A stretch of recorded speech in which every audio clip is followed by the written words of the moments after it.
This is TJ Jones, the host of the State of the Saints podcast. And the State of the Saints podcast is brought to you by Manscaped.com. Over 2 million men worldwide choose Manscaped for all their below-the-waist needs. For those that love the Lawnmower 3.0, well, I got news for you.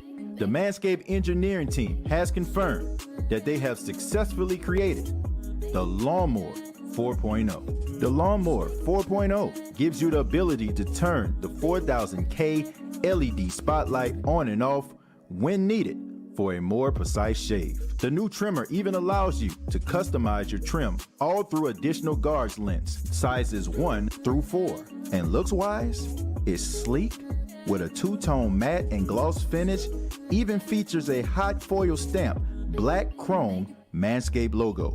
Show your mower off loud and proud. Go to manscaped.com, use the promo code State of Saints, and you will save 20% off of the Lawnmower 4.0 as well as other Manscaped items. That's manscaped.com.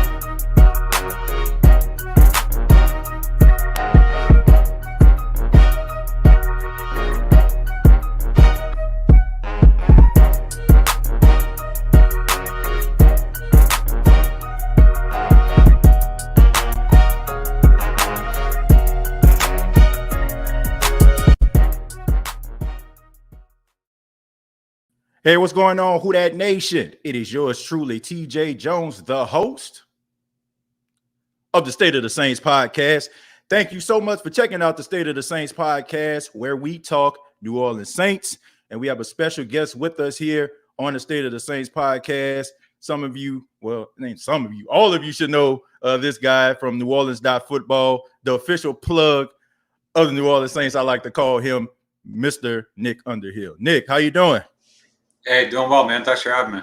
All right, thank you for being here, man. Thank you for coming back to the State of the Saints podcast to talk Saints football. Really do appreciate it. First thing I just wanted to ask you, training camp, is here, right? The veterans are reported today, and there's some very intriguing storylines. But one storyline that is among the rest that's making his rounds is about Michael Thomas. And Michael Thomas, of course, he got injured week 1 of last year, and he had that ankle injury that kept him out of 9 games. And everybody kind of thought that, Michael Thomas would, get a few surgeries in the offseason and he'll be ready to go. But, according to, all the outlets, they're saying that he got surgery in June. So, I mean, what's going on with that? Why did he wait so long, to get surgery? Or is there something that we as fans don't know about? So he went to a specialist right after the season, got it checked out. You're kind of like, hey, let's see if rehab will work. Take a month, 6 weeks, come back. We'll check it out again and see where things stand with it. And from what I've been able to gather, that return visit, for whatever reason, just never happened. And then I don't know what occurred between, let's say, February and June. But when he went back, when he was mandated to go back, OTA's minicamp, Saints checked him out, saw the ankle. Ankle wasn't in good shape. They sent him out to get surgery. Now probably out about 4 months. It's 6 to 8 weeks for the repaired ligament to kind of take hold, scar over, and become strong. And then 6 to 8 weeks after that, it just getting to the point where you can run and cut to the point where you want to be. So, June, add 4 months, you're somewhere September, October, probably for that return. And, that all is very dependent on how he recovers, if there's no setbacks, all that stuff. And I think, they'll be careful with it this time, seeing how last year went, just to make sure that when this is done, it's done, it's over, he's healthy, he's good to go. But I mean, look, the timing of it, I don't think it'd be really any worse.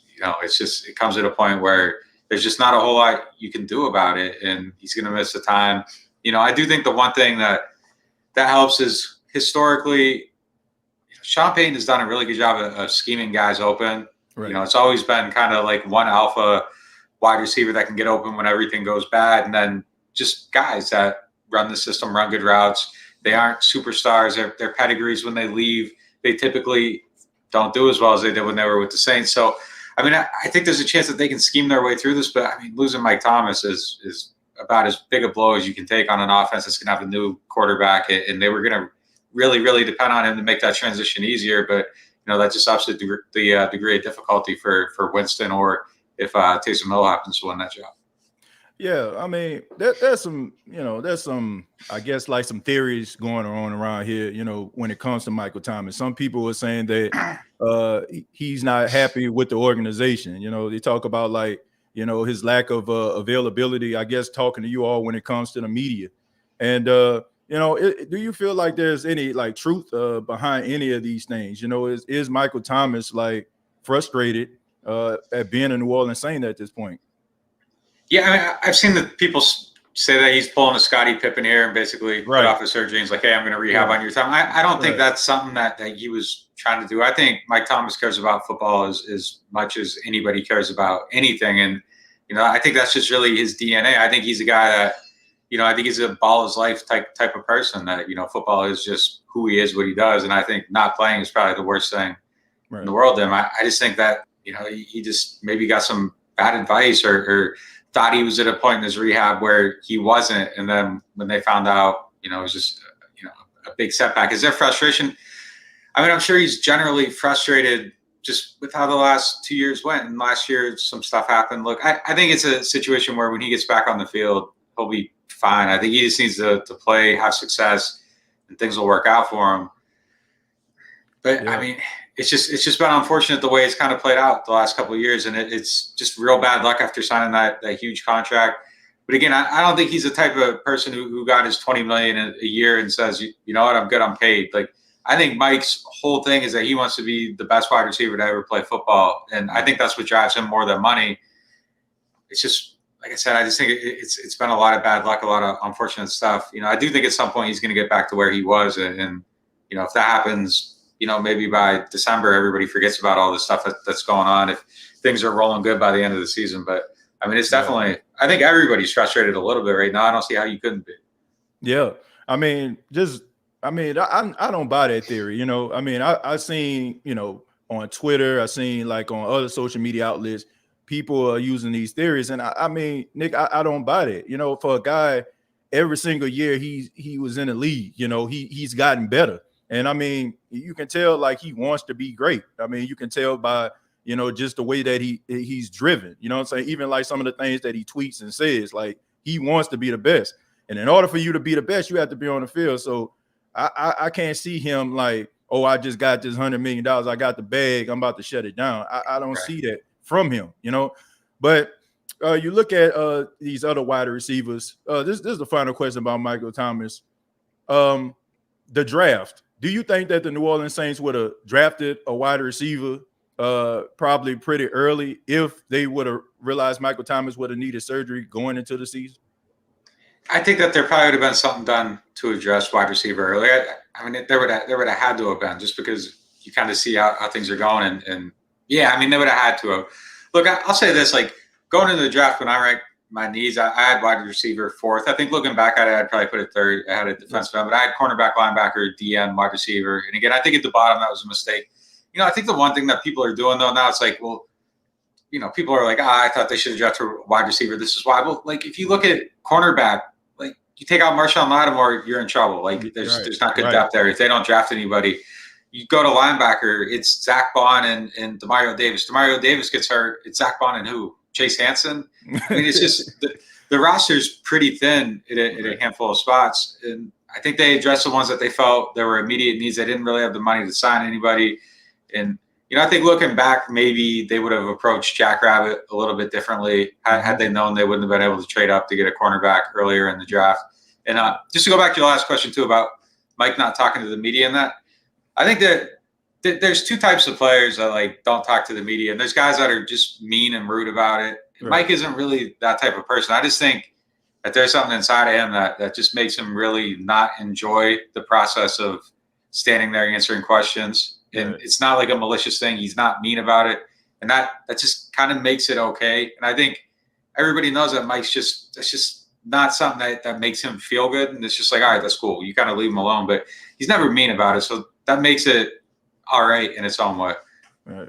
Okay. Well, that's understandable. And I hope that cleared some things up, as far as the Who Dat Nation. But let's talk about wide receivers. Like you said, there is basically a wide receiver by committee here, since Michael Thomas is going to be down for a couple of weeks. But, there's a few guys that are out there right now. Traquan Smith, we've seen the videos, him working out with Jameis Winston quite often. But they also signed Chris Hogan, which was, a good pickup. I think that he'll fit in well. But, what do you think about this wide receiver group? Do you think they'll be able to weather the storm for these 4 to 6 weeks that most likely Michael Thomas will be out?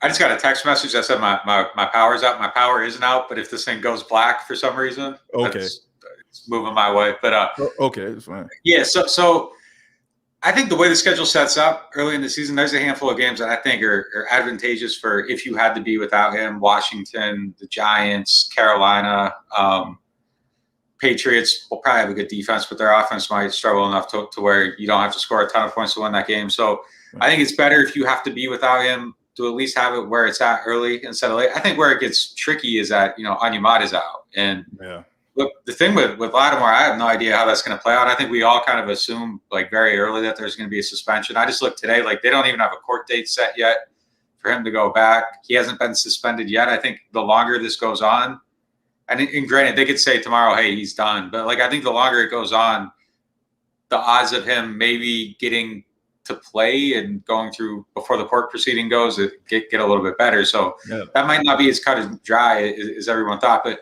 I think it's just the totality of everything that's gone. Like, you don't want Jameis Winston to make mistakes. You want him to make sound decisions, but if the defense can't stop anybody and he's got to sling the ball and now you take Mike out and there isn't that safety valve, I think it gets a little bit harder to do everything. But look, if Jameis is making good decisions and the defense isn't bleeding every time they're on the field, I mean, there's a reality, I think, where they can get through this 3-3, and then you get to the other side of that bye, everybody's back, and you get rolling a little bit. So I don't know if it's the end of the world, but it's not good. But I still see a way that like it could work out. It's going to be hard, but I mean I don't think it's decided. Oh, Mike's out. They're gonna go 0-6 or whatever through those games. It could be okay. Yeah. I mean, I think they'll be fine. I've watched my fair share of Saints football throughout my lifetime. And I mean, just looking at the way that they've always been structured, Sean Payton has always schemed guys open, and he has always utilized these guys' strengths. I mean, from Robert Meacham, Devery Henderson, Lance Moore, I mean, he always put them in position to succeed. And I also feel like some of the things that these guys did well, coming into the league, they'll be able to utilize. And I feel like, even Drew Brees said, I was very limited. So I feel like if you have somebody like Jameis, who, is limitless possibilities. I mean, he can throw the ball down the field. Some of these guys that thrive in going down the field, deep post. I mean, they would be fine. And I feel like he'll be able to, utilize their strength. So I don't think it'll be that big of a deal. I think they can win some games. I think they can win some shootouts. I mean, because of, the type of talent that they actually have. But as far as, wide receivers, last question about this. Who's that one wide receiver that you are looking for to make that leap to maybe somebody that members of the Who Dat Nation don't really have their eye on, but you think is going to excel? Look, to your last point, too, the Bears, and there was another game they were without Emmanuel Sanders and Mike Thomas last year, and I think Brees threw for at least 275 in both those games with Traquan Smith and Callaway as the top guys. So, I mean, they can still move the ball. And as you said, that was with a quarterback who was ridiculously limited and couldn't do a lot of things. So, I mean, it's sacrilegious to say in some corners, but I mean, I think realistically, like there is a chance that quarterback is better this year than it was last year. If those guys aren't making mistakes, I mean, the arm strength and the things you can do on offense are going to be expanded, and they'll become harder to defend. And I did a story last month. I looked at 2016, how far away the deepest safety was from the line of scrimmage on every play versus last year. And it was like a 2.7 yard difference on every play. And I mean, that's significant. If they're squeezing down like that, even your underneath stuff, like you're giving a guy a 9-foot head start on crashing down and making a tackle on that Mike Thomas slant, and they move back a little bit. There's a little bit more room for those catch and runs, and the field opens up, and you can hit those out routes a little bit easier, and all that stuff comes a little bit better. You know, as far as who's got to step up, I mean, I think it's obviously like Callaway's got to be the guy to take that next step, and I know that they think a lot of him. You know, Traquan too. I think, you know, we see the work he's putting in with Jameis, and if it's got to mean something. I don't know how much it's going to mean, but that chemistry's got to amount to something like that. They're going to hit camp, I think, going 100 miles per hour together. They're going to be acclimated, and you know, I think he could really start to show what he can do. Yeah.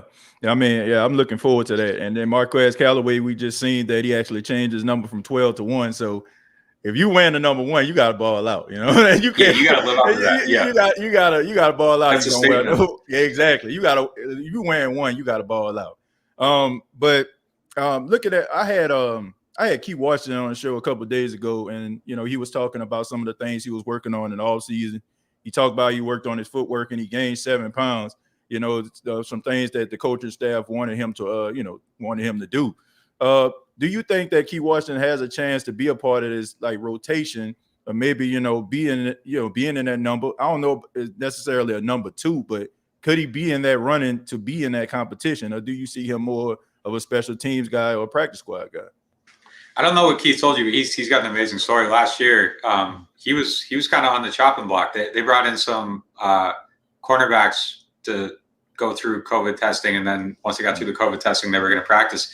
It was a 5-day lapse. Like, you had to come in and you had to test clean for 5 days in a row. At the end of that 5 days, the way I heard it, like, Keith was being replaced, and he kind of saw that he was on notice, and they brought in these cornerbacks, and like he found something within himself, and he just started playing incredibly. I think he had like 6 interceptions during training camp, and I mean, he really looked good by the end of camp, but he figured it out, got put on notice, responded exactly how he should have. Spends a year on the practice squad. Look, I think he did everything he needed to do last year. If he continues on that momentum, makes growth, I mean, I could see him challenging for a spot on the roster. I mean, it's not like the depth on this team is, you know, really anything where you know, a guy couldn't come in and win a job. I think it's going to be pretty wide open, you know, top to bottom. Like Ken Crawley's on there, PJ Williams, like, you could beat out those guys. Someone plays better. They aren't entrenched by any means. So, yeah, look, and I'm encouraged by, you know, young optimism in a young guy. Like, really, I can't overstate like how much he came on last year. Like 6 interceptions in like half of a camp. Like, it was like not good, and then he was like really, really good going down the stretch. So just being able to see the ball like that, make plays, I think he's got a shot for sure. Yeah. I mean, he's a humble guy. You know, I was talking to him like before we actually did the interview. I mean, he's family oriented. I'm talking about his grandma was on the call, his sisters. I mean, he's a humble guy, you know, and you know, it makes it easy to root for him. And I think, you know, just looking at some of the things that he did in his mind frame, it would not surprise me if he's part of that rotation. Final question for you, Nick. You got a lot of members of the Who Dat Nation that are ready to jump off the cliff. Everybody's talking about the Saints are going to fail. Woe is me. This is going to be a terrible football team. They don't trust Jameis. They don't trust Taysom. What would be your message to the Who Dat Nation to have them not worry so much about this team? I think it's 2 things. Like, one, it's temporary. The setbacks are all temporary. It's not season long. They're going to get back to the point at some point, you know, and I think it's probably week 6, week 7. They'll probably have all hands on deck. And I think that there's a chance for them to get rolling. All they got to do is really survive that first month and a half. And the schedule sets up decently for it. The other thing, too, is you got to look at the coach. Like, if the coach is who you think he is, the stuff, there's ways around it. And they might not win every game. Like, Green Bay is going to be a really tough game. But, again, Washington, Giants, Carolina, I think the Patriots are beatable. Like, some of these games early in the season, it sets up okay for them. And, you know, I think they'll get to where they need to be if the quarterback is good. I mean, I really think that everything comes back to that. If Jameis is a good quarterback, or if Taysom is, you know, I personally would put my money on Jameis being the starter. But if he's not making mistakes, I think Peyton can find a way to win these games. It's just you got to survive, not get too far underwater, and you know, just hope you aren't sunk by week 6, week 7. Right. And that's what I don't understand. Like everybody is like feeling like all hope is lost. But if you look at it in the grand scheme of things, Drew Brees' story and Jameis Winston's story are virtually identical. Like if you go back to 2006, people seeing this 6 foot tall, 200-pound quarterback, people didn't know what to make of Drew Brees. They knew that he went to play for San Diego. He played okay. But if you were to ask just a casual, everyday Saints fan, do you think that when Drew Brees signed, he was going to end up being who he is? No, like nobody would say, yeah, I did at that time. I mean, you have the same situation. You have a quarterback who left a team, left an organization that wanted to go in a different direction for another quarterback. And you have the same coach that is willing to nurture this person's talent and make them all, make them all-time great. I just don't understand like how anybody in the Who Dat Nation don't understand the irony in all of this. I mean, a lot of us didn't have these type of views on Drew Brees when he first got here. So I don't understand like why people can't give Jameis an opportunity to, rewrite the narrative just like Drew did. But Nick, thank you so much for your time. I really do appreciate it. Before you go, let everybody know how they can get in touch with you. Yeah, I'm on Twitter at Nick_Underhill, Instagram, New Orleans football, website's neworleans.football. So we're out there. Training camp updates are coming.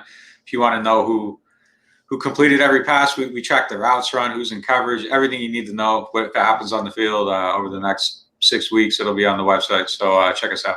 Yeah, definitely. Check out neworleans.football. Also check out the podcast as well. I mean, you all do an excellent job over there, man, and enjoy your commentary and enjoy your breakdowns. And we look forward to hearing from you when the season starts, man. Thank you for all your hard work. You're definitely the hardest working man out there right now, man. So I appreciate your time.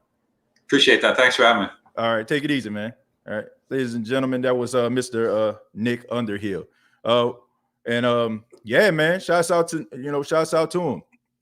Doing an outstanding job out there, man. You want information about Saints football, that is definitely the guy to go to. But look, I don't fall into that category like everybody else.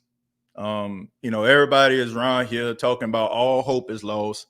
And, I mean, I took a couple of days off to kind of departmentalize things, man, because quite frankly, some of these Saints fans out here are annoying me. You know what I'm saying? They really are annoying me, because on one hand, you're supposed to be this, this diehard Saints fan that just love the team and support the team and I will never give up. And then all of a sudden, everybody acting like all hope is lost. I mean, I just don't understand it.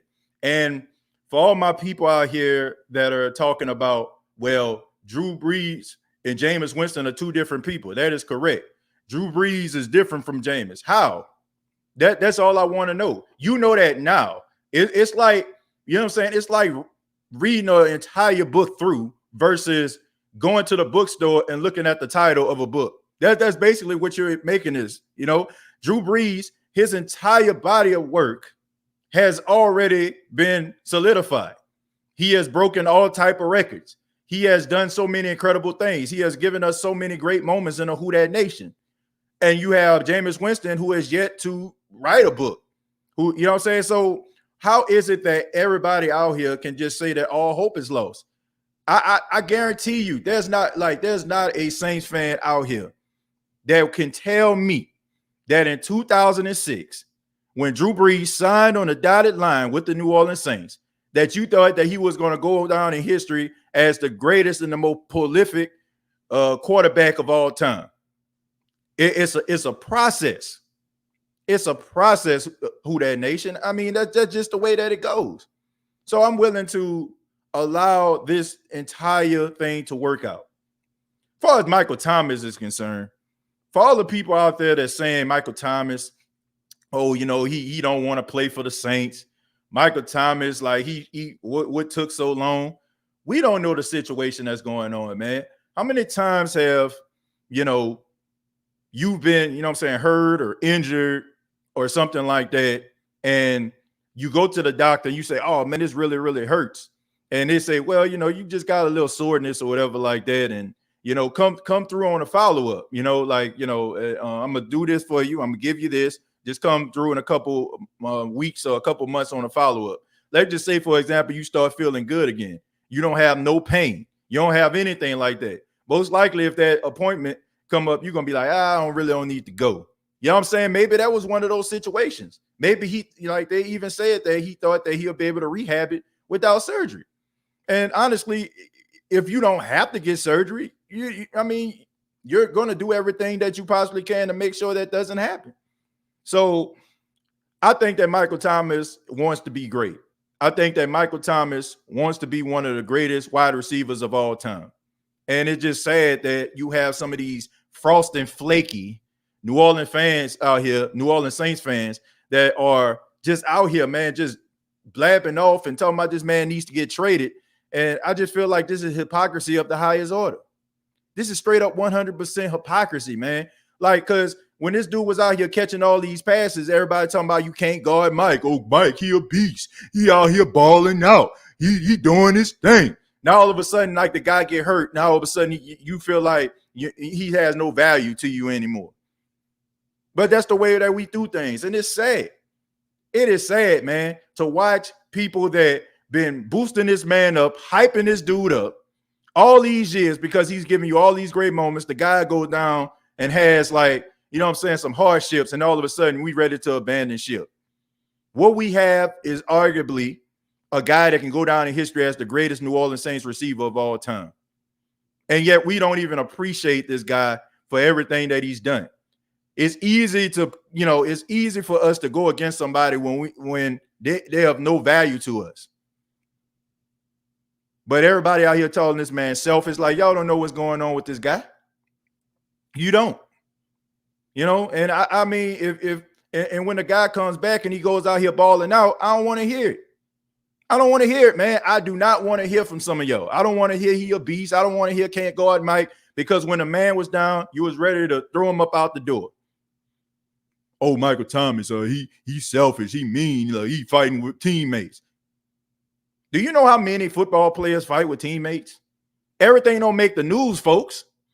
I mean, this might be a shock to some of you out there, but every time something happens doesn't necessarily mean it's going to show up on Twitter or TMZ or Facebook or Instagram. People fight. I mean, come on, man. How many fights have y'all seen working out at the local gym, at LA Fitness? Pick up basketball games. Dude, you know what I'm saying? Dudes getting mad at each other.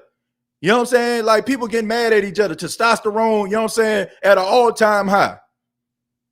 Then, you know what I'm saying? Like, it happens. Especially, like, if somebody getting the best of you or you getting the best of that person, you frustrated, you trying to make things happen. All of a sudden, you know what I'm saying? Like, you might end up, going at it with one of your homeboys or something. That's just the way things are. Some of y'all want some choir boys. That's what y'all want. That's what y'all want. Y'all want football players on your team to be just like politicians.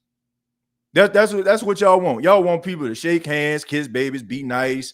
You know what I'm saying? Button their shirt all the way to the top. Oh, you know what I'm saying? Take pictures with their families and stuff like that. And have, you know what I'm saying, have the chimney in the background and the two Labrador dogs. And that's what y'all want. But everybody ain't like that, man. Like, the thing that we love about Michael Thomas cannot be the same thing we dislike about Michael Thomas, because the things that he's doing gets him to that level that we appreciate, that helps the Saints win football games. I don't see why anybody in the Who Dat Nation don't understand that. And for all the fans out here that's ready to write the Saints off because, Drew Brees is no longer here and the Saints are going through hardships, like, man, please jump off the wagon, man. We don't need you over here. We don't need you over here. I don't need that negativity in my life, because some of y'all are fickle fans, man. Like, seriously, it is sad to watch, because some of y'all gonna be eating a lot of crow, and a lot of you put some stuff in the atmosphere that I seen and some other people seen, and they're gonna let you hear about it. So here's the thing. I trust Sean Payton. I trust Sean Payton the same way I trusted Sean Payton, who took a 6 foot tall, 200-pound quarterback and made him an all-time great. I trust the same Sean Payton when that 6 foot tall, 200-pound quarterback was down in a game versus the Carolina Panthers. He had Luke McCown throw for 300 yards. I trust the same Sean Payton who took a guy in 5 games, made him go 5-0, and got him paid 3 years, $60 million with the Carolina Panthers.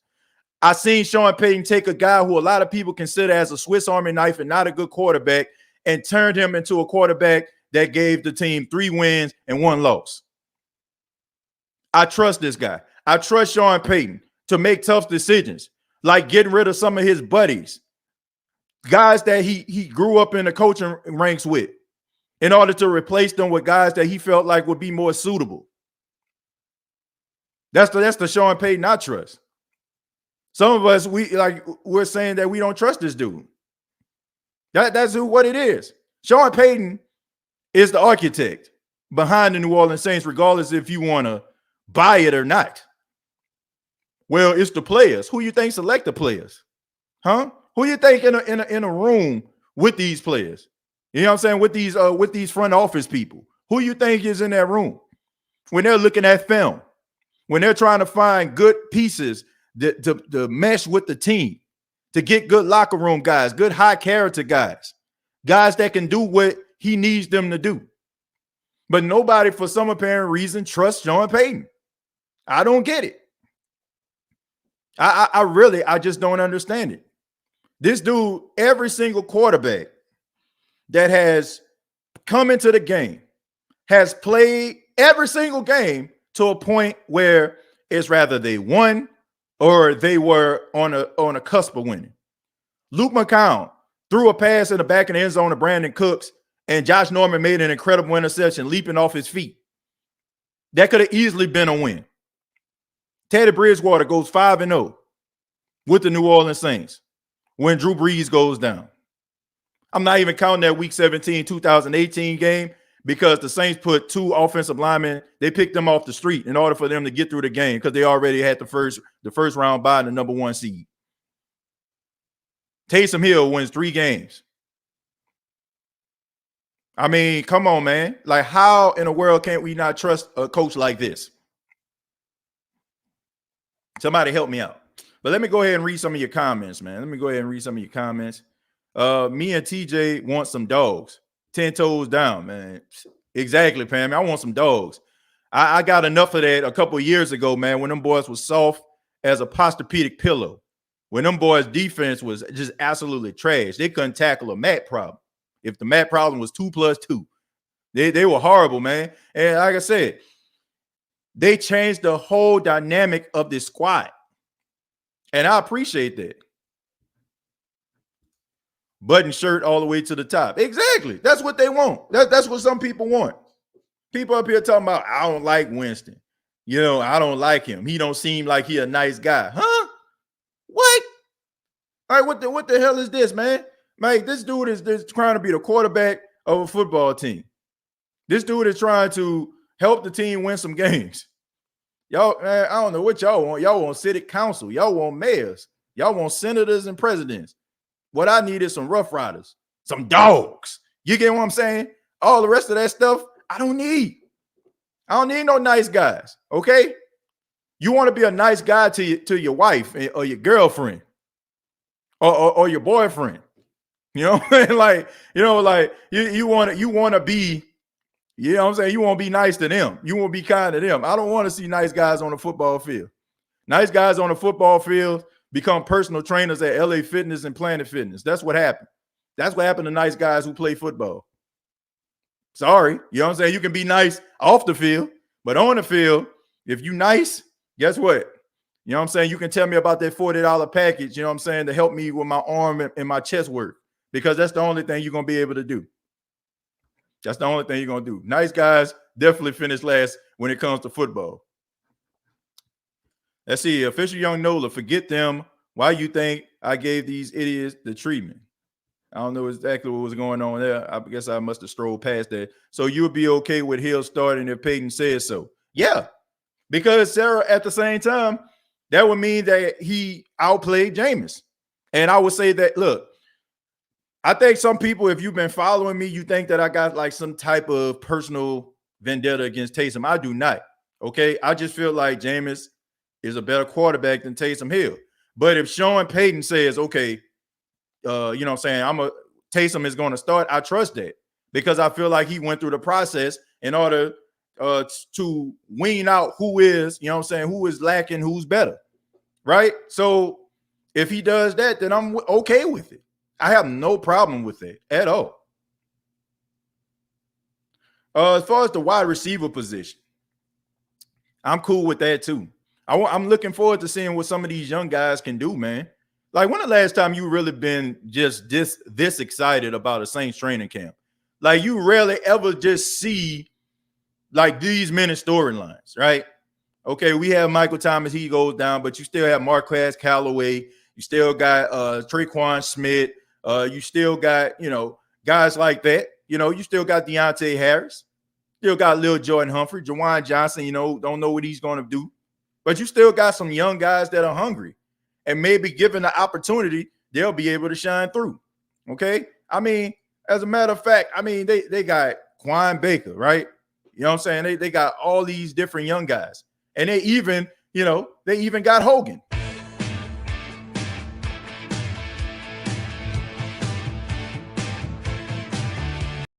Oh, my bad. Not that Hogan.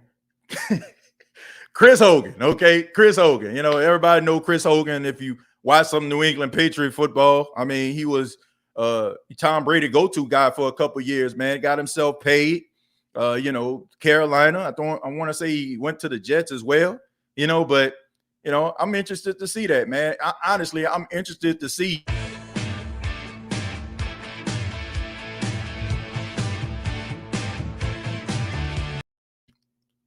Chris Hogan. Kim says, I'll be waking up looking for new headlines. Kim, look, that's the first thing wake up. You know, you say your prayers and then you go look for the Saints news, man, because it's a lot of it out here. A lot of it out here, man. Yeah. Let's see. Hill videos look great, though. I'm good with either starting, but I think Hill could be Lil Drew, but with legs. Look, I think that people are looking for the next Drew Brees, Sarah, and that's fine. I get it. But if they're not Drew Brees, I'm okay with that, man, because Drew Brees was special. You know? I mean, Drew Brees was so special, man. You know, so I think that people just need to understand that, man. Like, it's like catching lightning in a bottle. It takes years for a team to find something like that. Like, and it takes decades even for a quarterback like that to exist. That's why, you know, you got to appreciate them while they're here. And I appreciate Drew Brees, everything that he's done. You know, everything that Drew Brees has done, all the memories that he has given us. I mean, the narrative of the New Orleans Saints have changed because of that. So, you know, I mean, at the end of the day, you know, I just think as long as one of these guys come out here and they just prolific and they play to the best of their ability, I think they should be fine. I've been saying that if Taysom gets to start, that means he outplayed Jameis, especially with pieces we're missing. We can use Taysom to be that Swiss Army knife, but hopefully Jameis is the guy. Well, hopefully, look, I would hope that Jameis put in all this hard work. He looks like he's in the best shape of his life. It looked like he mentally ready, physically ready, emotionally ready to go out there and just perform. I mean, I don't think that you'll be putting in this type of offseason if you ain't trying to go out here and be no starting quarterback. You ain't putting in this type of work to be no backup. I can tell you that right now, okay? I mean, he basically put himself out there on Front Street to let everybody know that he coming. You know what I'm saying? That he out here ready to get that starting job. Like, I don't think that the way this dude been training and putting himself out there on social media is like to let everybody know what he about. I think that he ain't trying to be number two. I'm looking for the next Winston or Hill. These guys will be great on their own. Yeah, I do. I think they're going to be real great. I think they're going to be just fine. I think they're going to be just fine. Pam says, stop, TJ.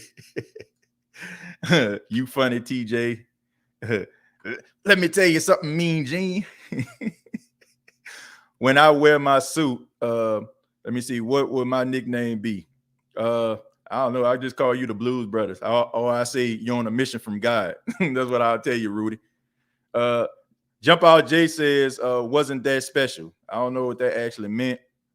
Let's see. I'm looking for the next Winston or Hill. These guys will be great on their own. I I think I already read that. Let's scroll down a little bit. Let's go to Kent. Kent says Quan Baker, rookie, and let me see, from South Alabama, may surprise. I think he's gonna be real good. I think he can be that guy that the Saints need in the slot that can do some damage. I can see this dude like being another Debo Samuels. That's who he reminds me of. And a lot of the plays that he did was in the slot. A lot of the damage that he did in college was in the slot. And he's a physical guy. And you know that Sean Payton liked those physical wide receivers, especially those that can block. So I don't know how good he is as a blocker on the outside, but if he can actually do some better blocking and pass catching, you might see him on the field. Brees gonna always cheer for us being a commentator. Yeah, that's what he said. You know, he said it on the Trust Levels podcast with Mark Ingram and Cam Jordan. He said, I'm always gonna be a Saint. I'm always gonna refer to myself as we. You know what I'm saying? The team is we, because I'm always gonna be a Saint. That's just the way I look at it. So, yeah, I think he always gonna cheer for him.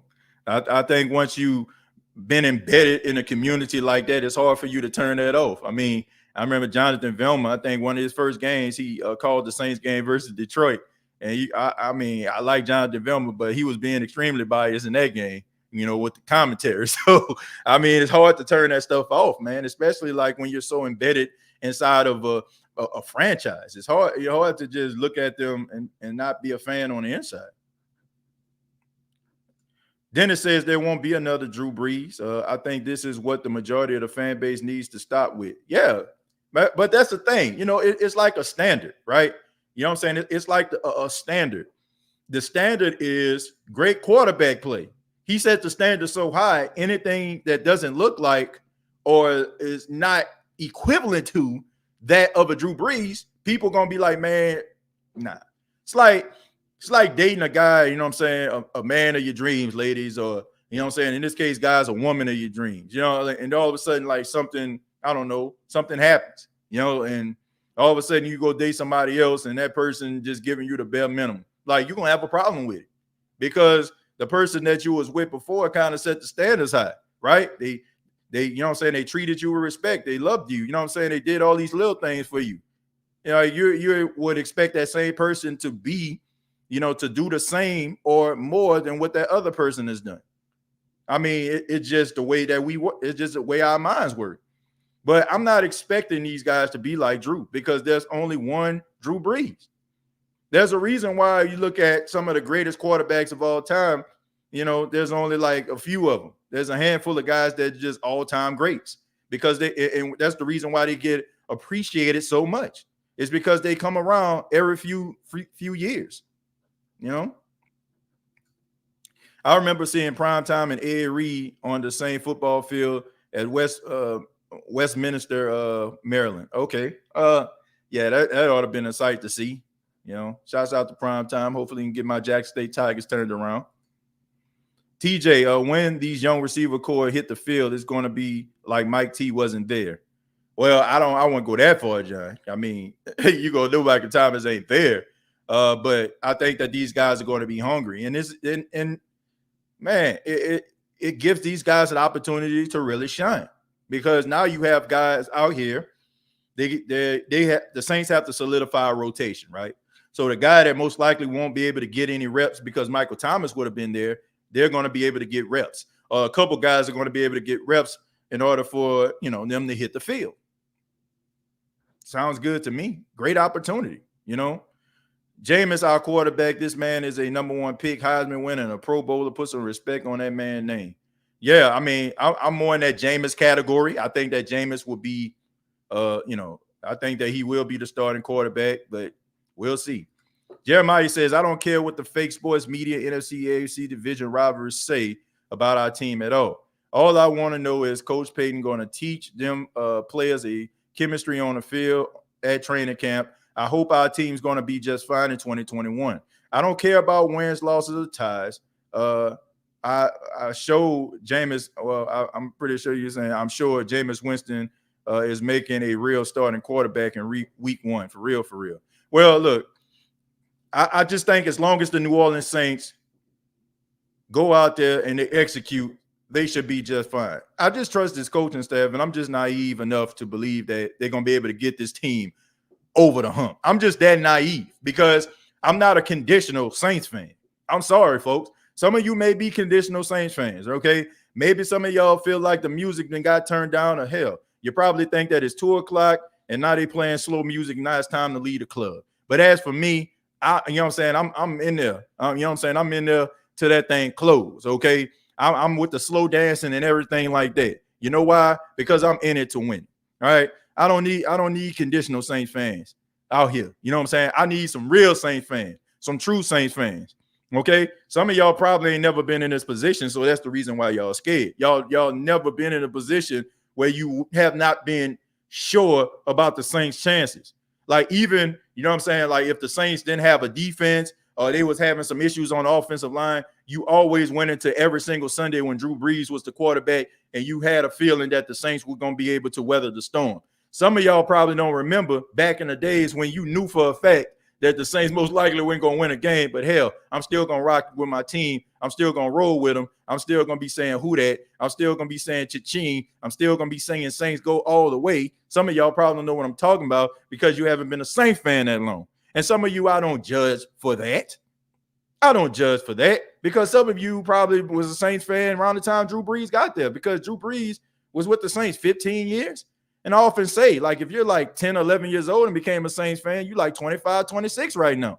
So all you know is prosperity. So I don't judge you for that. But I'm just saying some Saints fans actually know how black and how dark and how bleak things can actually get, okay? When you just knew, okay? Like that old story say, a man walked past the car, he looked in the window and seen 2 Saints tickets laying on the seat. Then all of a sudden, the owner of the car, he came back, seen that his glass was busted out, and he seen 4 Saints tickets on the seat. That's what it was like being a Saints fan in the 90s, okay? It was like Jim Henderson would say, it's like having open heart surgery week after week without an aesthetic. That's what it was like. That's what it was like. It was horrible, okay? So you have to excuse me if I'm still optimistic because I feel they still have a plan in place, and I think that Sean Payton is going to do right by this team. Sorry, I can't jump off the bandwagon like that, okay? You know, I mean, that's just the way that it goes. Strolling down a little bit. They say I got a new brim fedora, TJ. It's white and black. Man, I bet to check that out, Rudy. I'm gonna check that out, man. I'm gonna check it out. Shouts out to you, man. Rock versus Hogan top 5 WrestleMania match, brother. Back to being the Aints. I don't know exactly who you're a fan of, but you must be mistaken with your team. I don't know. I assume I don't know who you're rooting for. I see a Seattle Seahawk versus a Green Bay Packer under your name. So I don't know if you're a Packer fan or a Seattle fan. And if you're a Packer fan, I would hope that you ain't on here talking noise. The fact that y'all were supposed to be the best team in the NFL and y'all allowed a team that would just join together come into your building and knock y'all off. You know what I'm saying? For the NFC Championship game where y'all was supposed to be the prohibitive favorite and have arguably the best quarterback in the NFL. So, I mean, come on, man. Like, if you're a Packers fan, then I mean, you're in the same boat because at least the Saints got a defense. I mean, y'all boys out there getting smoked, roasted, and toasted out there at home, by the way. TJ, do you think we can hold it down with cornerbacks we have? Yeah, I think so. I mean, I think Brian Poole was a good addition. I think they probably got him so, you know, you can use P-Rob inside as well as outside until like Paulson Adebo, you know, gets up to speed, and maybe they'll probably put him on the outside. But I'm rooting for my guy Q Washington, man. I hope that he makes the rotation. I hope that he goes out there. And like Nick said, you know, Nick mentioned, you know, I mean, this guy had 6 interceptions in training camp last season. Now, I wanted to ask him who threw the interceptions. I would like to know. Was it Taysom? Was it Jameis? Or was it Drew? I would like to know. I should have asked him that question. Speaking of wrestling, TJ, man, Roman Reigns looking like one of the best all-time heels, and I've been digging the new Otis being a heel. Yeah, man, I think Roman Reigns doing a really good job as a wrestler. You know, I mean, I think that was the thing that resurrected his career. And Otis, I don't like the fact he ain't got no mustache. He makes him look like Francis from Pee-wee's Big Adventure. But I just like the way that they rebuilding him, man. I like that. I think Vince likes him and he wants to make him work. Do we know the exact day in June that Mike T had surgery? No. They just know that it happened in June, and I guess the expectancy of I guess like the time for him to get back on the field would be like around October. The funny thing is, I was just trying to get something in the realm of possibilities and what seemed like a great deal. I guess you're talking about a head. Drew Brees was holding young quarterbacks back. I don't know if he was holding them back, because if they were out dueling him, outplaying him, they would have hit the field, or the Saints probably would have went in a different direction. Like if it would have been like Patrick Mahomes, let's just say, for example, the Saints would have got Patrick Mahomes, I would have to say that Drew Brees most likely wouldn't have finished his career as a New Orleans Saint. I mean, why would he? You know what I'm saying? When you got that type of talent coming off, like sitting and waiting in the wings, like you want to go out there and get this dude, you want to go out there and show this dude off. So, yeah, but I don't think that the Saints had no other quarterback that could outdo Drew. Drew was just that competitive, and he was just that much better than everybody else. Even at his worst, he still was better than anything else. That's the Drew Brees fans always looking for the next Drew. There will never be another, and that's the bottom line. Yeah, I mean, I don't look for that. I don't look for that. The guy is special. You're not going to find that everywhere. And I just hope that Saints fans and they're going to do it. I mean, it's going to happen. Every time one of these quarterbacks throw a pass to go over somebody's head or throw it short or get picked off, Drew went and threw that. Drew went and threw that. Drew went and threw that. Like, obviously, they're not Drew Brees. Obviously, I just think that we just need to suspend our thoughts and, look at it and take it for what it is and evaluate these guys based on them playing the position well, right? If they're not playing well, trust and believe we're going to have ourselves a show. Okay, we're going to have ourselves a show. I don't mind calling people out, but I'm not going to get mad at a guy for throwing an interception because he's not Drew Brees. That's not the way I work. I never work like that. I don't feel like you should work like this, quite frankly. Who should the Saints target for defensive tackle replacement? Person I feel like would be Geno Atkins. I think that he would be a good fit, a good veteran guy, still has a chip on his shoulder. A couple more good seasons, he might find himself in the Hall of Fame. Coming to a team that has a winning culture, I think that would be intriguing to him. The fact that he's been playing for the Bengals all these years, close but no cigars, not winning any playoff games. I think when guys start to get to the end of their career, they want that championship. So, their Hall of Fame resume can look more appealing, to the Hall of Fame committee. And I just think that he's on the threshold of a Hall of Fame. If he gets himself into a Super Bowl, plays in a Super Bowl, or wins a Super Bowl, I think that can be the deciding factor to get him into the Hall of Fame. Because Geno Atkins has been a really good interior lineman for a number of years, and it would be good to see him go to a team that can use his services, and his services can pay dividends to the success of a team. Jason says people like to praise Evans and Godwin for both being 1,000-yard receivers, but ignore the fact that Jameis is the one that threw them the ball. Exactly, But that's the thing, people look at the 30 interceptions, but you ain't looking at the 30 touchdowns, and you're not looking at the 5,000 yards. And yes, it's 30 interceptions, and yes, it's an eyesore, but it's still 30 touchdowns. You know what I'm saying? Like, trash quarterbacks don't throw 30 touchdowns. If they throwing a whole bunch of interceptions, I mean, it's like, their touchdown rate is like very, very low. Like this guy, throws a lot of touchdowns. He threw for a lot of yards. So I trust Jameis to be able to go out there and make the right decisions. And this also comes from a team. He's also coming from a team that didn't have a really good offensive line, and they didn't have a good running game. And they had a coach that just wanted to throw the ball all over the place. I feel like with the Saints, they'll have a little bit more of a balanced attack. Sean Payton does a really good job at scheming.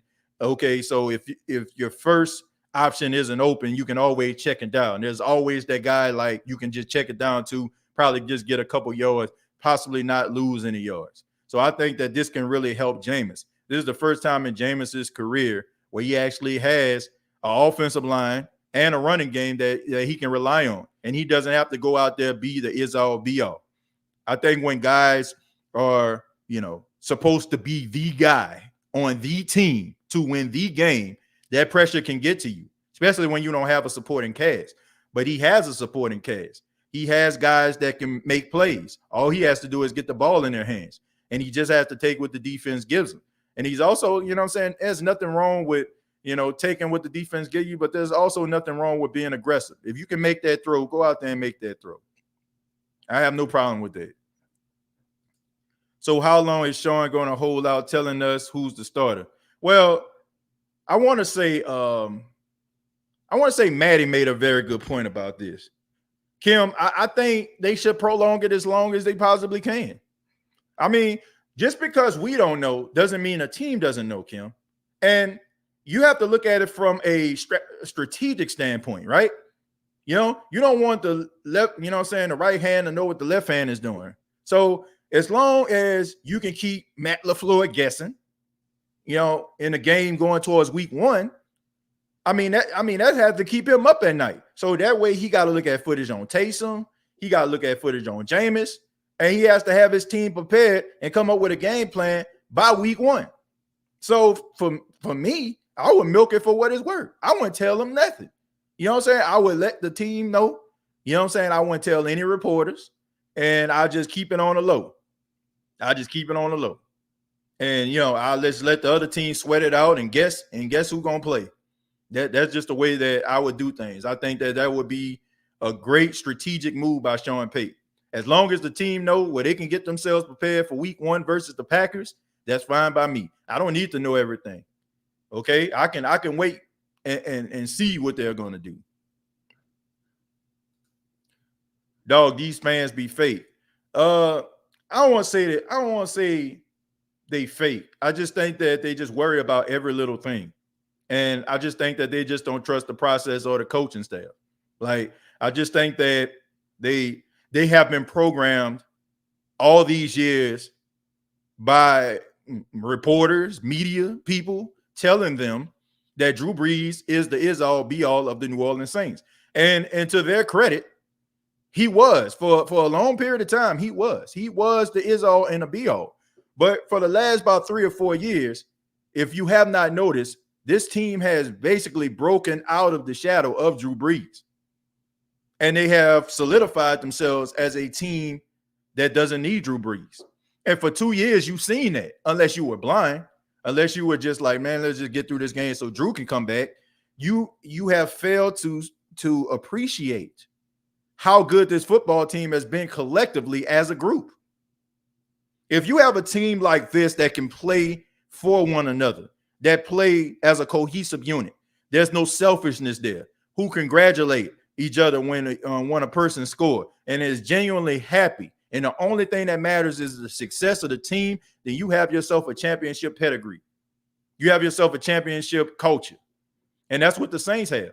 So if you're one of those fans that's still looking at Drew, and not having appreciation for Demario Davis emerging as a leader, and Cam Jordan emerging as a leader, and some of these young cats on the defensive line, and Lattimore, and Marcus Williams developing as a safety, and all of these other players, these young guys like Deontay Harris getting involved in the wide receiver game. If you haven't taken the time to show appreciation for that, then I don't know what to tell you. You are basically neglecting yourself from actually seeing how good this football team is. And also you're worrying yourself, as my grandma would say, half to death, over something that if you just look back and just analyze it, it's not that big of a deal. I just trust the process, folks. I'm just naive enough to believe in Sean Payton and the coaching staff. Roderick, thank you very much for the $5. Says, what up, TJ? What did I miss? Well, first off, at the beginning of the podcast, You missed the interview with Mr. Nick Underhill. You can check that out. When it's over, it's at the beginning. And we're just also just talking about some of the Saints storylines. Roderick, thank you so much for being here. I appreciate that. Let's see. Strolling down a little bit. T says, I wish Mike would have had that surgery soon as the season ended. Guess he had his reasons for waiting. T, yeah, I mean, look, I know it's frustrating, but we don't know. We don't know why. And he doesn't strike me as a guy that would jeopardize his playing time to prove a point. I don't see that. I don't see that. I don't believe that. I just feel like it would just, it was just probably one of those situations where he thought he was fine and he thought he wasn't going to need surgery because he was feeling fine. And maybe he didn't follow up because he was feeling fine. And when they checked him out, they found out it wasn't good, you know what I'm saying? Or something that could have, caused him hardship down the line. So I'm not going to knock him for that. The dude wants to be great. And the guy's been too great over the last couple of years for me to think or even insinuate that he doesn't want to play. I'm excited to see what we can do this year. The only concern with the guys we put out there on the field. Coach will have those dudes ready, and I believe they'll answer the bell. Well, look, it's a kind of a changing of the guard. It's a little bit of a retooling process. And I understand that we want to go with people that have proven themselves, right? Somebody that's solidified, that's certified, like a first or a 15th check. You know what I'm saying? Like, first or third or whatever, you get your check. You want somebody that's certified, right? You want to certify as signing your signature for some mail, right? I get it. It's easier to go out there and get a guy with a name that can put your mind at ease. Okay. I mean, some of us probably wanted Golden Tate, right? You know what I'm saying? More so. Some of us probably even looked at some footage with Dez Bryant, probably wanted that. Nobody expected the New Orleans Saints to go out there and get Hogan,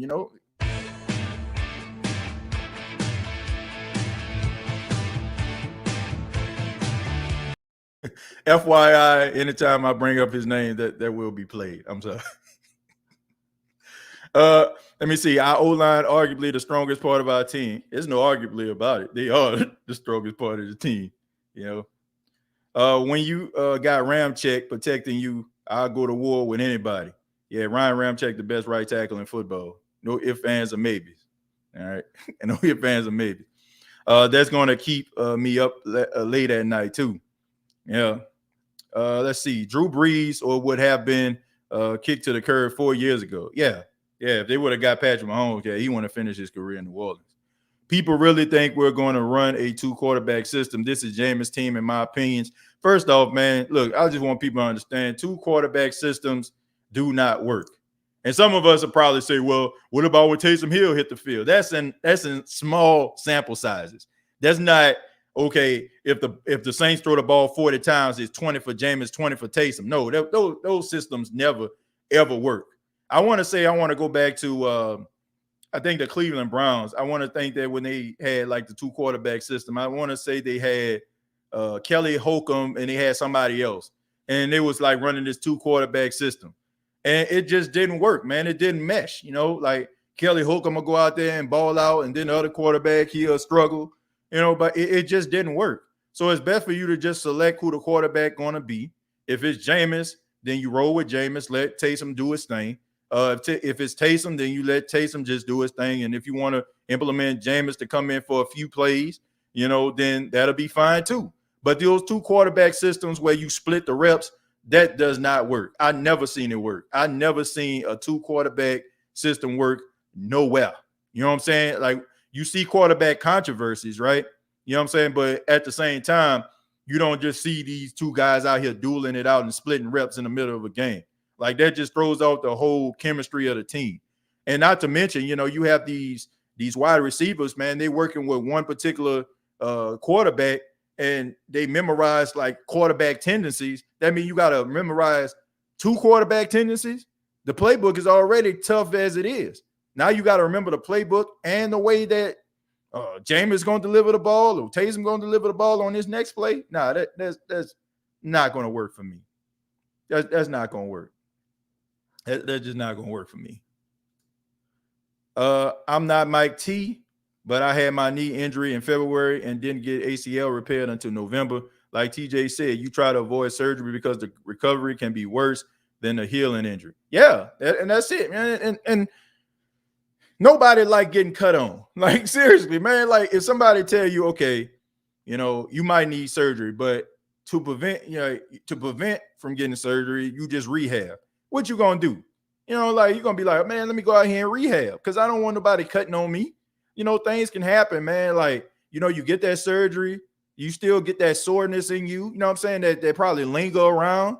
Like, nobody want to deal with that. I try to avoid it at all costs myself.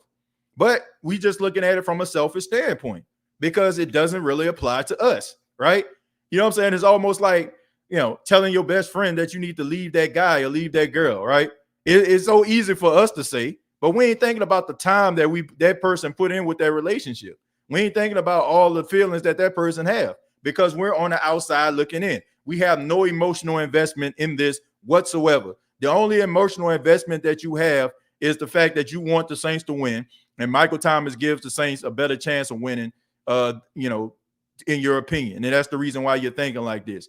But I feel like this, man, with any situation in your life, this what helps me with a lot of these situations and not jump off the cliff and not get so, irrational about things, because I look at it from my own personal standpoint.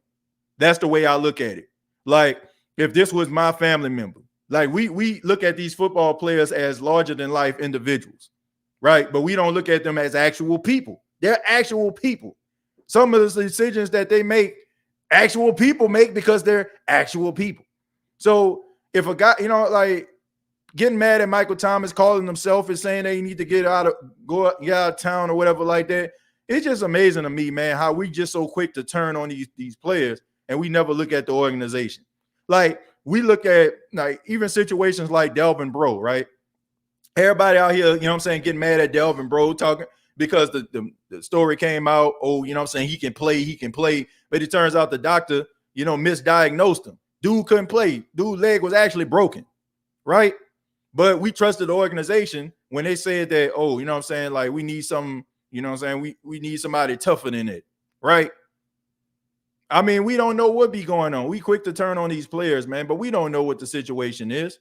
We don't know why this dude decided to do what he did. But I just think that we are so quick to, like, turn on these players when they don't give us what we want. And that's not fair. So I'm not going to knock Michael Thomas. I'm not going to disrespect this dude because Michael Thomas is a hell of a football player. And once again, like I said at the beginning of this podcast, some of y'all going to still be up here cheering for this dude when he come back, as if y'all didn't want this dude to get traded and calling him selfish and all that kind of stuff there. That is hypocrisy. You're a hypocrite. Okay? If you don't like this dude, you're saying the dude need to get traded, you're saying that you're not a fan now, don't be a fan when he comes back, when this dude catching about 10 catches for $172 and 2 touchdowns. Like, go ahead, don't cheer for him then. I'm just being serious. I'm not going to knock somebody that makes a decision that you would have made yourself. But I don't make millions of dollars, right? I mean, that still don't defeat the purpose. I mean, I don't know. We don't know what happened. It's easy to speculate. TJ got Hulkamania running wild today. Yeah, man. Yeah, we got to, man.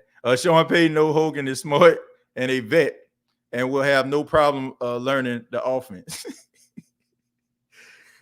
Yeah, man. I mean, he's a smart football player. I mean, he's a guy that Tom Brady used to rely on as a safety net. I'm a little concerned. He has that little bit of a Nick Foles syndrome. He only can play for one team because everywhere else he went, he wasn't as good and dynamic as he was when he played for the Patriots. Just kind of like with Nick Foles, he's not the same quarterback anywhere except when he plays for the Eagles for some apparent reason. You see, who that, TJ? Who is the new wide receiver the Saints picked up? They picked up Hogan.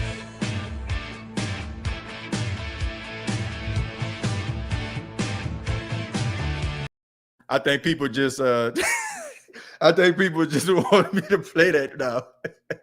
Hey, TJ, me personally, I think the Saints will run the ball a lot in the beginning of the season. We have a top 3 running game, especially with the addition of Alex Orma. Yeah, I mean, yeah, he's a good fullback. I think that he'll be a good guy catching the ball out of the backfield, good check down guy. It's been a while since we had a good check down guy at fullback, man. Been a while.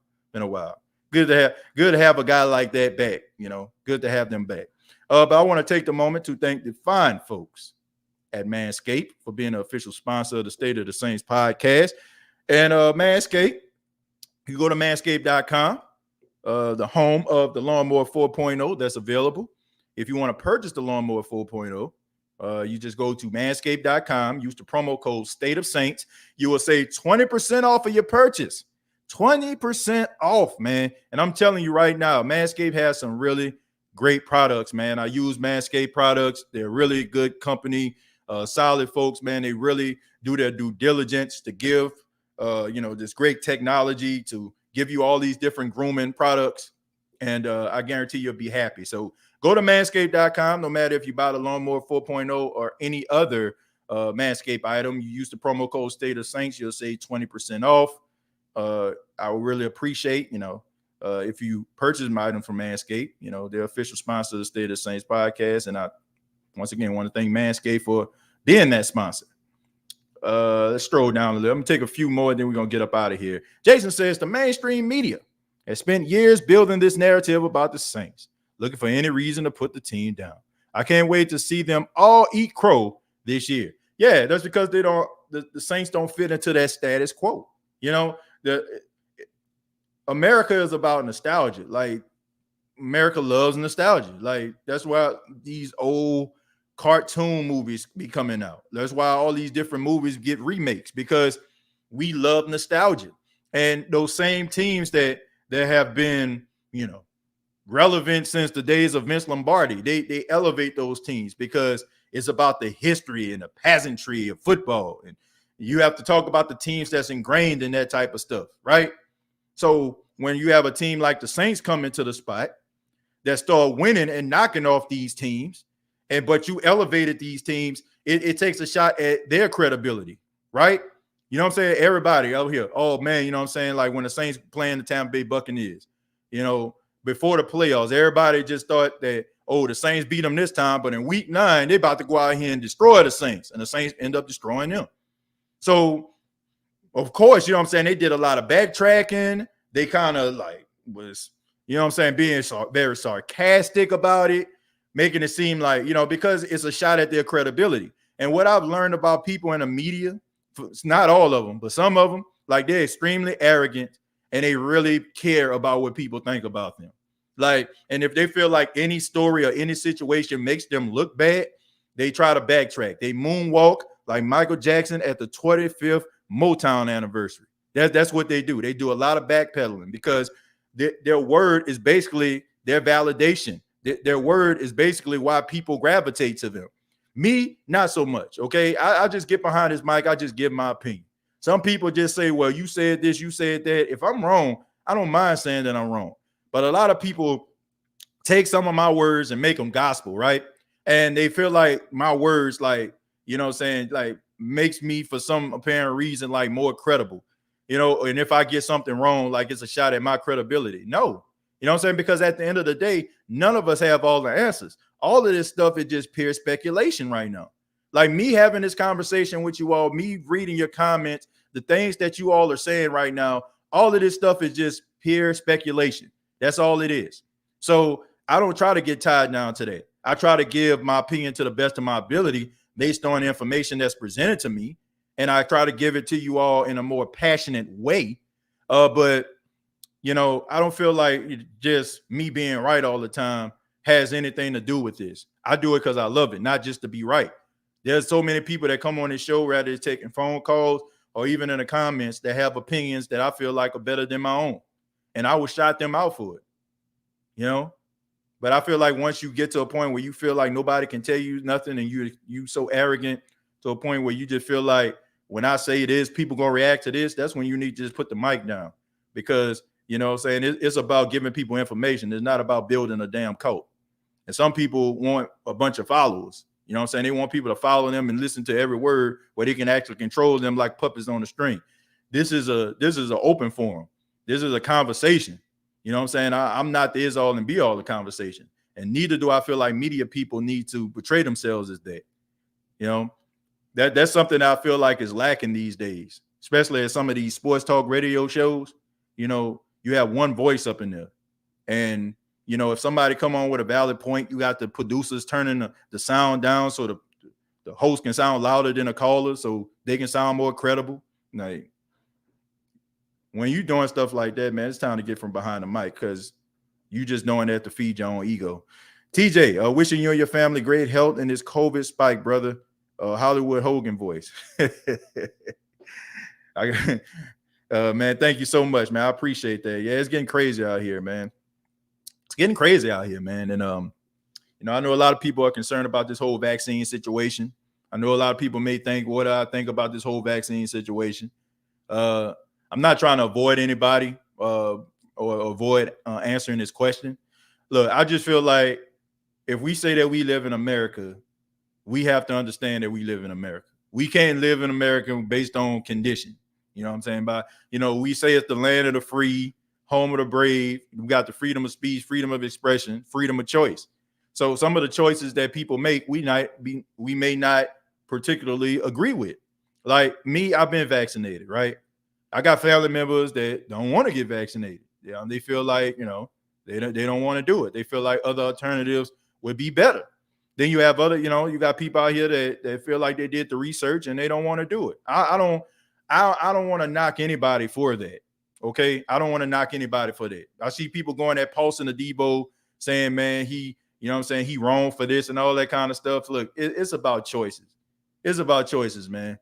I mean, it is what it is. You know, I mean, I hate to say it like that, but it's true. As long as we're living in this country, people are going to do some things that we may not be able to agree with. But I'm not in a business of telling people how to live their lives.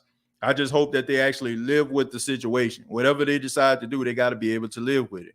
You know, but I don't have no issue with him. Like, as long as he go out there and he play football and he don't put the team in harm's way, and he goes out there and he, you know, performs and he stays, you know what I'm saying, stays away from things that can possibly get him, you know, give him COVID, then I'm fine.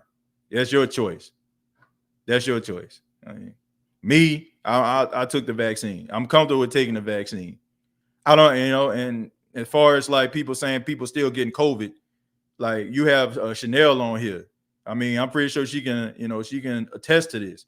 Like, just because you get, you know, a flu shot don't mean that you ain't gonna get the flu, right? You know what I'm saying? Like, just because like you get a certain type of shot don't mean that you're not going to get that. I mean, that's with anything. You know, that's just how it works. There's really no 100% guarantees when it comes to vaccinations with anything. You know, I think that people are missing that particular point. But if you don't want to take the shot, I don't care. Like, I don't care. Okay, I mean, that's just me. I mean, that's just something that you come up with. But I will say this: make sure that you do the research before you make these decisions.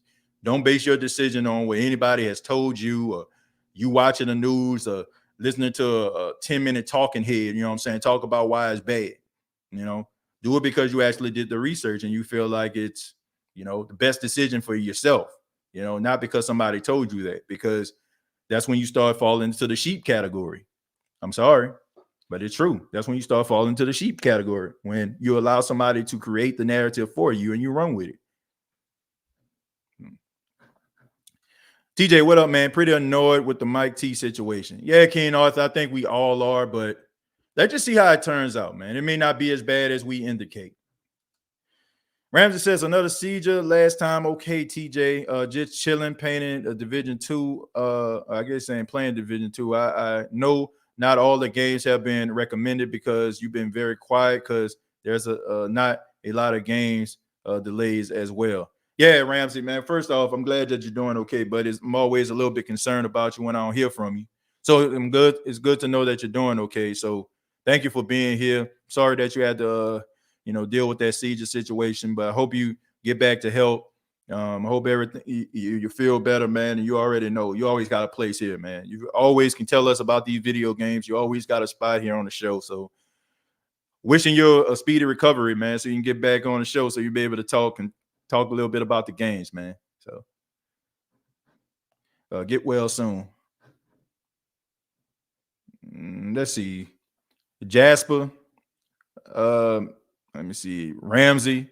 I guess talking about Jaylen Ramsey. Yeah, Jaylen Ramsey was also one of those guys, Jerry, that didn't want to take the shot. Amen, TJ, is a personal decision. Yeah. Let's see. That vaccine, the mark of the beast, like the Bible say. Mark, I'm gonna have to disagree with that. I mean, look, I'm not going to like sit up here like you're entitled to your own opinion, man. But as for me, I just feel like I think we taking it a little bit too far. You know what I'm saying? I think we taking it a little bit too far. The biggest issue that I feel like we feel the way that we do is because of all of this white noise around us. Everything has become so damn political. I mean, everything, every situation from who you voted for last time. You know what I'm saying? Like black and white, you know what I'm saying? Hispanic, Asian, all this stuff, all these different controversies, you know what I'm saying, have gotten us to a point where we just are paranoid and skeptical about every doggone thing. Like, and honestly, like how they say a bullet ain't got no name. You know what I'm saying? Some of these news stories, like they just put them out there in the atmosphere. And whoever get it, they get it, right? And they run with it. Like, and I just feel like there's this divide that we have as a people, and it's driving us away from one another. And we're not even looking at like what's really going on here. Like we'll say things like, "Oh, I watched CNN or MSNBC or Fox News, and they told me this, right, about the vaccination." Some people prohibit you for taking the vaccination, but they probably sitting up there fully vaccinated. Like people tell you these things for nefarious reasons, for on their own personal gain. And here's something that I really noticed. Like, we are becoming accustomed to labeling people without getting the opportunity to know them. I feel like that's what social media has crippled us at, getting the opportunity to really know a person. We sit up here on 200 plus characters or a lone diatribe on some of these other social media networks. And what we do is we go back and forth and we just think that a person's views, you know what I'm saying, tells us about this person. And we don't talk to that person and have a conversation with them, so we don't understand context. That's something I feel like we're getting away from. Everything is just so political. And because it's so political, it's drawing us away from one another. And one of the strongest things that's out here right now that's driving force for a lot of this stuff is us identifying some of these, you know what I'm saying, issues when it comes to racism. You know, a lot of people are doing these things. If you're out here trying to bring awareness to it, fine. But you have some people out here that's pushing these narratives because it works. And some of us get caught up in this nonsense. You know, I don't want to be caught up in the nonsense. I refuse to allow news, social media, or any other outlet define a person to me. You know, I want to find that out on my own. I just feel like some things you need to go the classic route. I use this example quite a bit. It's like walking up to that girl asking her for a phone number. The classic approach of walking up to a person. What do you actually mean by that? It's been a couple of times where a person will actually type something, they'll call in and they'll tell me the context, and it sounds completely different than how I read it. But if I'm just reading it, you can interpret it any type of way. It's almost like if a person texts you and they use all caps, but they're doing it from their computer and didn't realize their cap lock was on like that. And you'll say something like, "Why are you yelling at me?" And they're not yelling. They just didn't realize their cap lock went on, right? Or they didn't pay no attention to it and didn't think nothing of it. So I just think that we just need to change. I just think we just need to change how we deal with one another and understand that this politicizing was driving us away from each other. I was studying about the history of the Saints, about owners and heirs, what can happen after Gail Benson. Her football is different from the NBA and the NFL. Well, I assume that it will actually go to the Saints Trust or whoever that may be. I know that The family isn't on the books. I just hope that they can actually reconcile. I don't know what happened. I know it's funny when it comes to the money, but it's sad to see a family just get torn apart like that. And I just think that Gail Benson is a really good owner. I mean, she does a good job at not knowing what she don't know, and when she don't know it, get out the way and let somebody else do it. I think she does a really good job at facilitating. So I have no problem with that. And I think I mean, I think they got the Saints trust. I don't know who it is exactly, but I'm pretty sure they got some people. They got a plan if something was to happen to Gail. I would like to understand if Rita, for what I saw, can jeopardize the future of the team since it had 30 assistants in 6 years and also entering the issue at the age of Peyton and Loomis. Well, I will say this, okay? Rita Benson LeBlanc, I feel like she did a really good job, right? I just think that she was a little bit of a tyrant, from what I heard from people. But I think that you need to have that little bit of dog in you in order for you to succeed. But I do feel like there's levels to it. And I feel like she was just trying to get too heavily involved.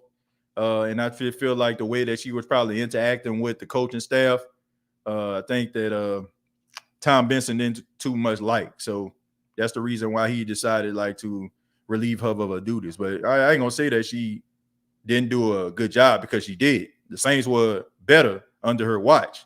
Now, you can say that Tom Benson in the latter part of his life, he stopped being so cheap. Because Tom Benson used to be hella cheap. We ain't used to keep nobody. Good players, he didn't care. He wasn't trying to shuck out no bread, right? He just trying to put a product out there, and that's about it. But towards the twilight of his career, that's when he started opening up that checkbook. Okay, so there's that.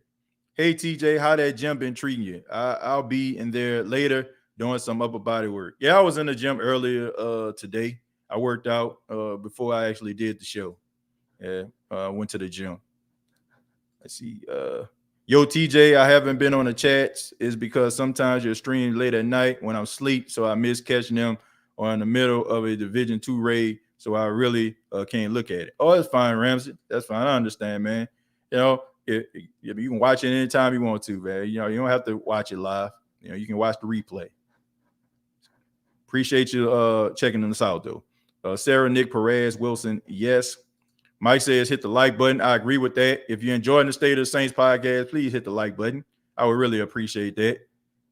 If you're liking what you're hearing. I saw a picture of how the Superdome looked. Not too bad. Yeah, I think it looks beautiful. I think it does. I think that some people are going to have a problem with it because we just don't like change. Some of us are traditionalists. And when things become different, we have a problem with it. I don't have a problem with it. Okay. And I guarantee you the Saints don't have a problem with it when that check cleared. You know what I'm saying? Look, if Caesars was giving me a check, if they had a $1 million check for me, guess what this show would be called? Caesars presents the State of the Saints podcast. Cut the check. That's all that matters, is that the check clears. I'm going to take a ride at night over the Mississippi River Bridge to see it with the lights. Yeah, that ought to be pretty cool. That ought to be pretty cool right there. Let's see. TJ. It says, TJ, what are your thoughts on Brian Poole and Chris Hogan?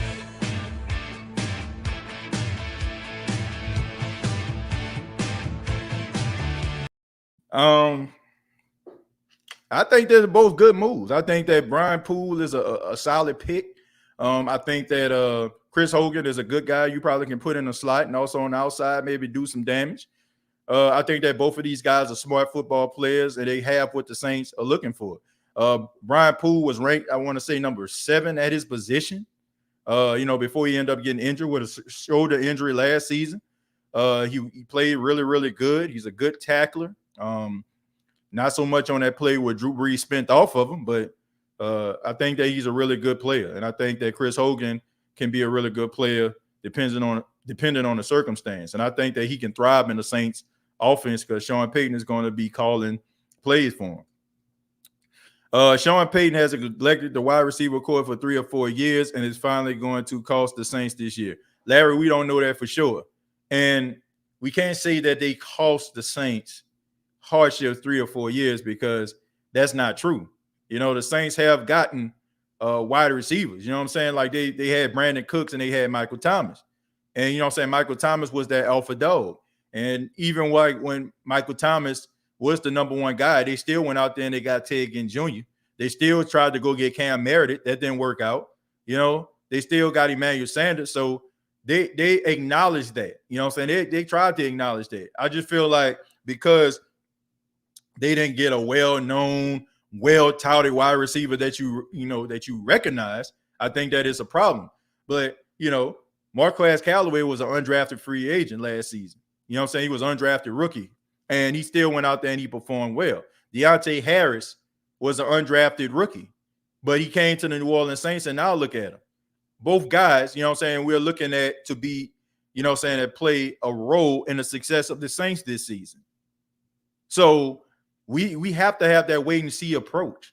I get it, right? It would be much easier if we heard somebody like Elijah Moore coming to the, you know what I'm saying, to the Saints, right? You know what I'm saying? Like somebody like that, right?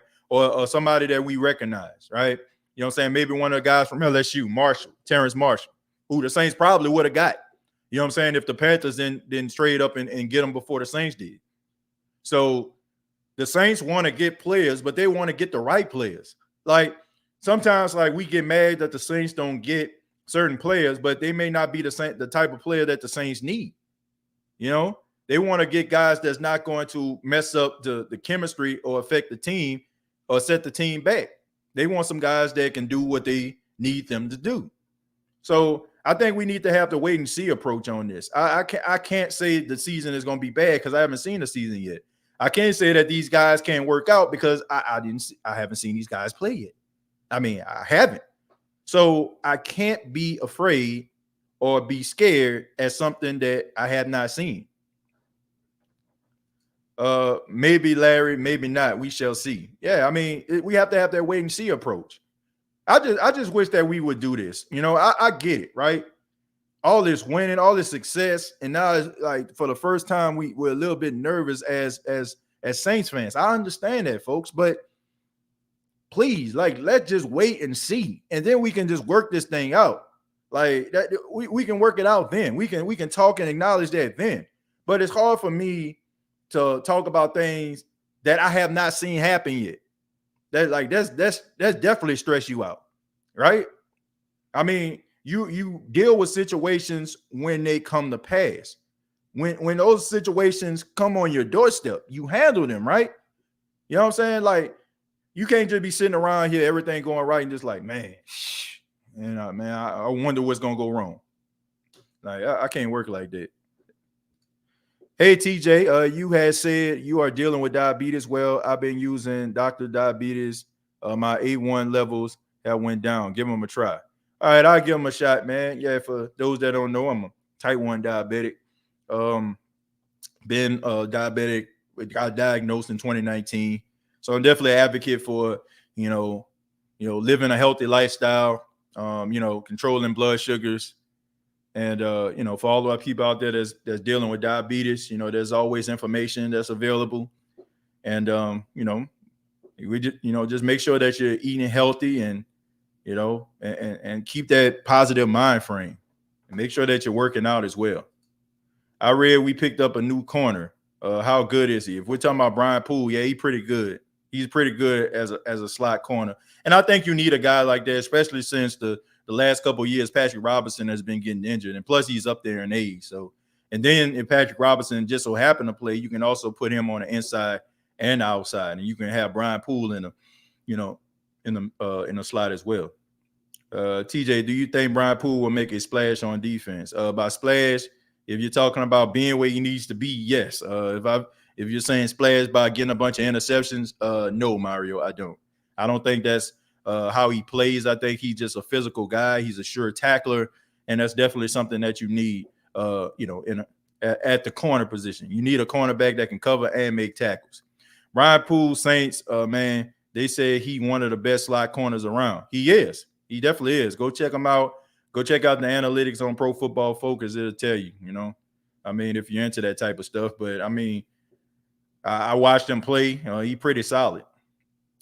TJ, I know this is a Saints podcast, but do you let me see. What do you think of the possibility of UT and OU moving to the SEC? Do you think it'll happen? Jared, thank you for that question. No, it's fine. I have no problem with that. I think that would be a good move for both schools. I think that just would be a crushing blow for the Big 12, though, because those are the two schools that's really keeping that conference afloat. University of Texas, OU coming to the SEC would be huge. It would be, it would be beneficial for the SEC. I feel like the recruitment process would change. I feel bad for Texas A&M because the whole reason why Texas A&M moved to the SEC was to get out of the shadow of Texas. But I think that it would be a good move for both schools if that was to happen. It would definitely help with their recruiting process. They're already really good schools with really good history.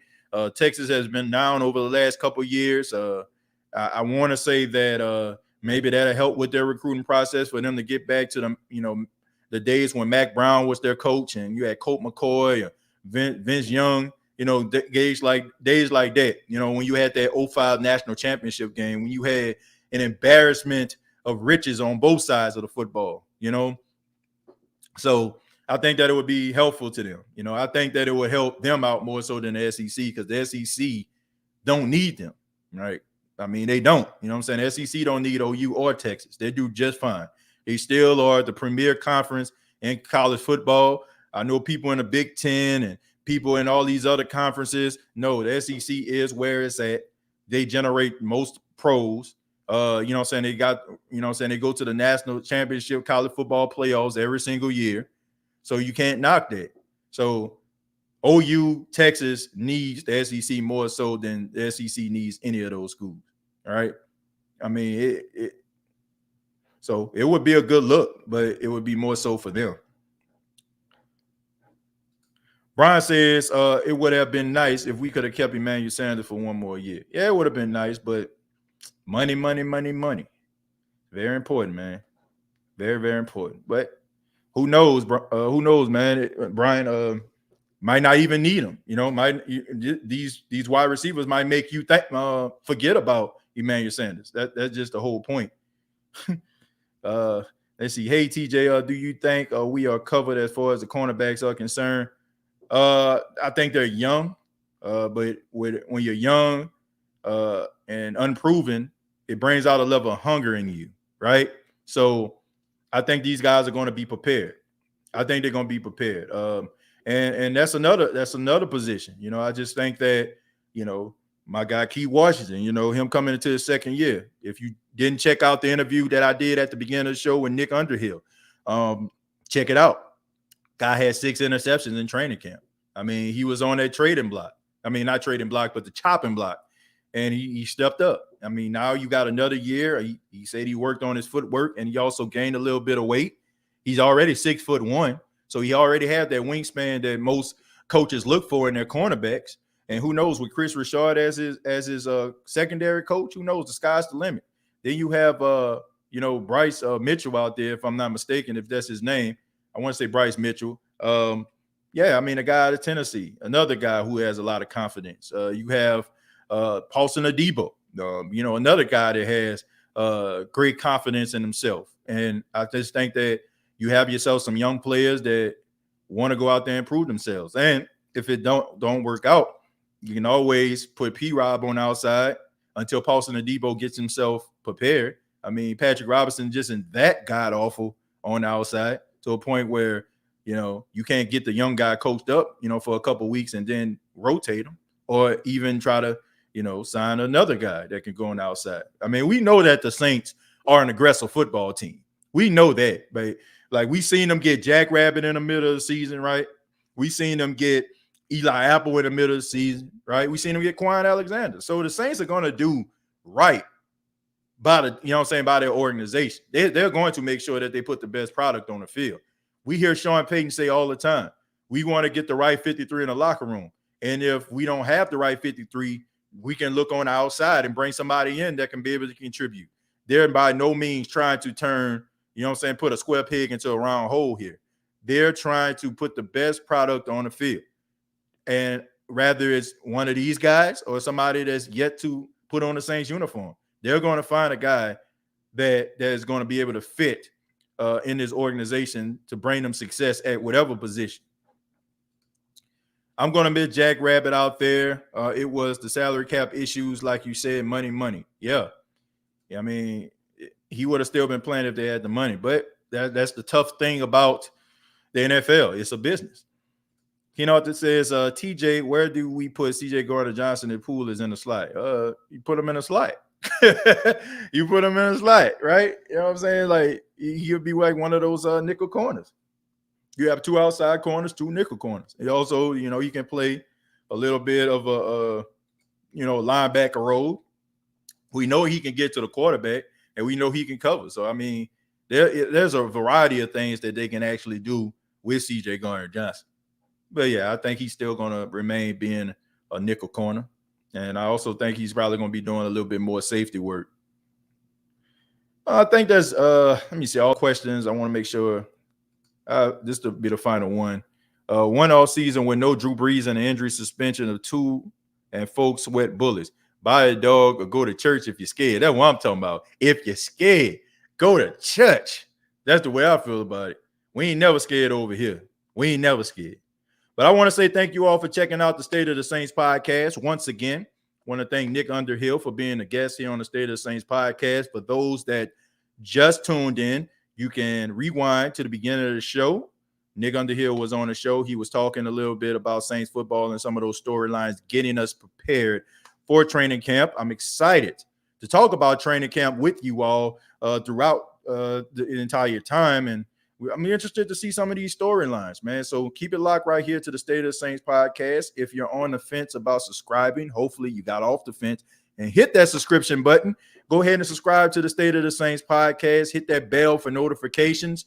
Also, you can check out the State of the Saints podcast on social media at State of Saints, or you can follow yours truly on Twitter at TJJones8 and Facebook.com. Search the State of the Saints podcast. And of course, you can check out the audio podcast on iTunes, Spotify, iHeartRadio, Anchor FM. Special thanks once again to Manscaped.com. Use the promo code State of Saints. Save 20% off of your purchase with Manscaped.